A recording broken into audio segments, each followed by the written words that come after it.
Hi అండి, అందరికీ good morning అండి. ఈరోజు మనకి దోశలు మంచిగా క్రిస్పీగా హోటల్ స్టైల్లో టేస్టీగా రావాలంటే ఒక చిన్న టిప్ చెప్తానండి. ముందు రోజు వేసుకున్న ఇడ్లీ పిండి ఉంటుంది కదండి, అది ఒక కప్పుడు పక్కన పెట్టుకోండి.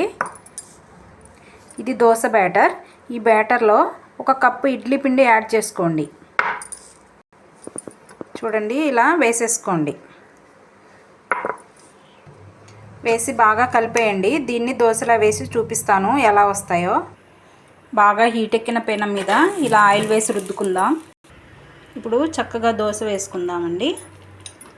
ఇప్పుడు కొంచెం జీలకర్ర, ఆనియన్స్, క్యారెట్, కొంచెం ఆయిల్ వేద్దాము.